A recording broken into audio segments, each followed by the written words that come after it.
ये भारत के लिए बहुत बड़ा वरदान साबित हुआ है सर इमरान खान। मैं अगर आपको सोच के बताऊं, यू आर राइट। जब आप कहते हैं बहुत बड़ा वरदान है, बहुत बड़ी ब्लेसिंग है इंडिया के लिए इमरान खान, क्योंकि इसने अकेले ही पाकिस्तान को साफ कर दिया। जब एक 15 साल और वजीर आजम बना रहे पाकिस्तान का, तो यही बेड़ा गर्क करेगा। हमें अग्नि, पृथ्वी, त्रिशूल, नाग, आकाश, इन सब की जरूरत नहीं है।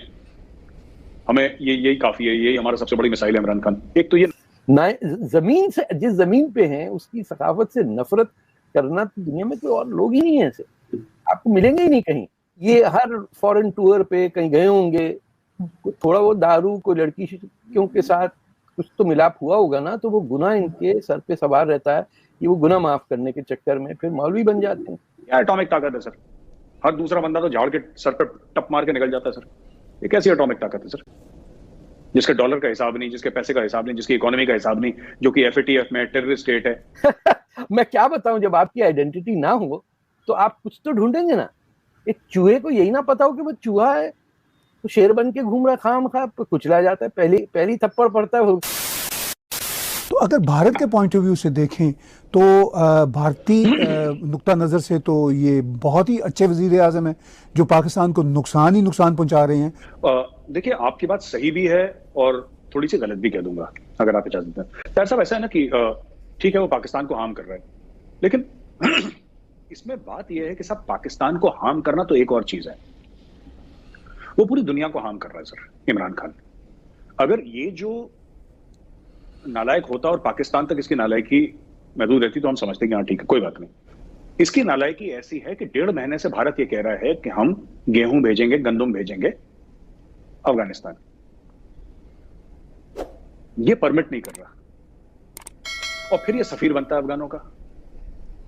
फिर ये कहता है कि अफगान भूखे मर रहे हैं, वहां पे ह्यूमैनिटेरियन क्राइसिस है, और जब कोई मदद करता है मदद करने नहीं दे रहा।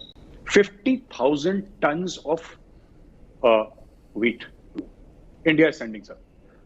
इंडिया कोई तिजारत तो नहीं कर रहा सर, इंडिया बेच तो नहीं रहा, इंडिया पैसे तो नहीं कमा रहा उसके, इंडिया ये तो नहीं कह रहा कि हम अरबों डॉलर मुनाफा कमा रहे हैं, आप हमें भेजने दें यहां से।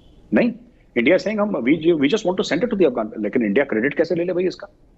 क्योंकि उसको पता है कि अफगान की नजरों में भारत की बड़ी इज्जत है, भारतवासियों की बड़ी इज्जत है, भारत के लोगों की बड़ी इज्जत है, क्योंकि इंडिया ने एक्चुअली काम करके दिया है। और चाइना की इज्जत नहीं है, और पाकिस्तान की तो बिल्कुल भी नहीं है। अब एक आम पाकिस्तानी ये पूछने लगा है आपस में डेस्परेशन से, क्योंकि जब पेट्रोल महंगा हो गया, हर चीज महंगी हो गई इतनी ज्यादा, जब लोग खाना नहीं खा पा रहे, बहुत मारामारी हो रही है, तो एक आम पाकिस्तानी ने अब ये पूछना शुरू कर दिया कि साहब at the end of the day आप हमें ये समझा दें कि इसको लाया कौन था। Army does not want the responsibility of dealing with Imran Khan failures.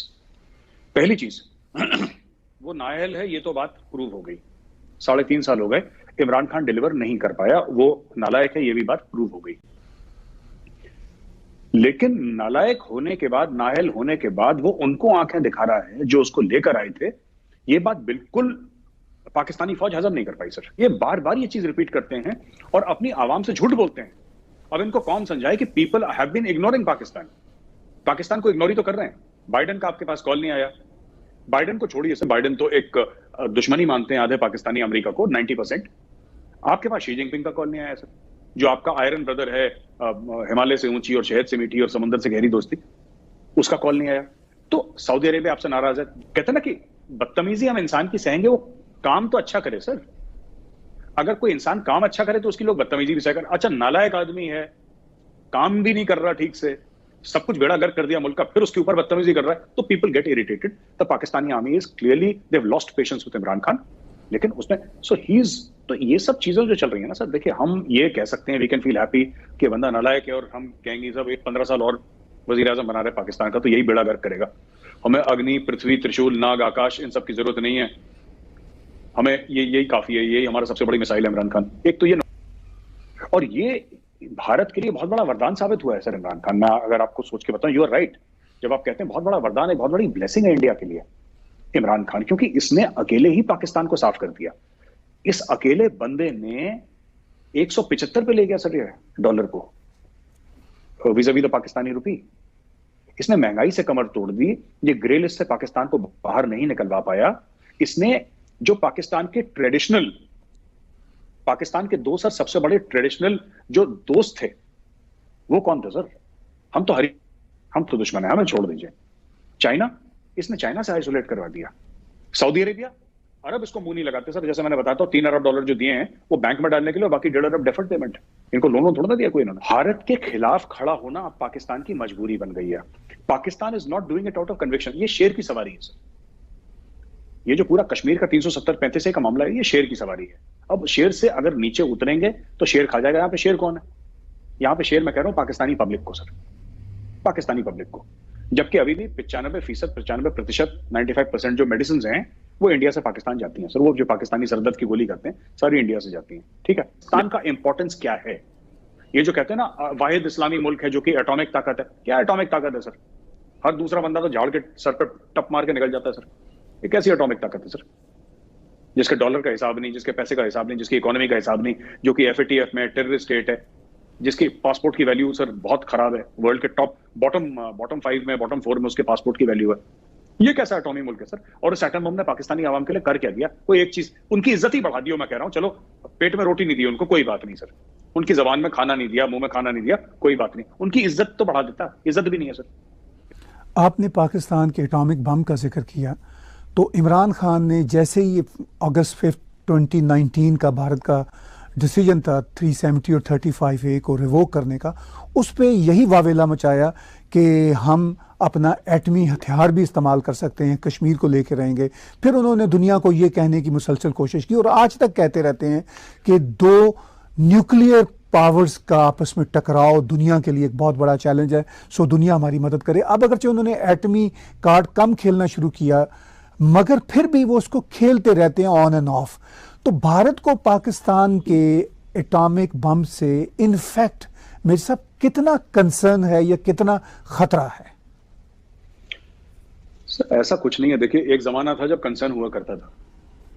इनको भी तमीज नहीं है जो पाकिस्तान की एस्टैब्लिशमेंट है कि एक कार्ड कितना खेलना है। मैं अगर आपको रोज धमकी दूंगा कि ताहिर साहब मैं देख लूंगा आपको, मैं देख लूंगा, ताहिर साहब देखना मैं आपको देख लूंगा, फिर आप बोल के देखो मैं देख लूंगा आपको, आप क्या करोगे? आप बोलोगे चल भाई देख ले, तू तेरी जो खुशी है कर ले, आ जा। फिर मैं देखना बंद कर दूंगा ना आपको। यही है।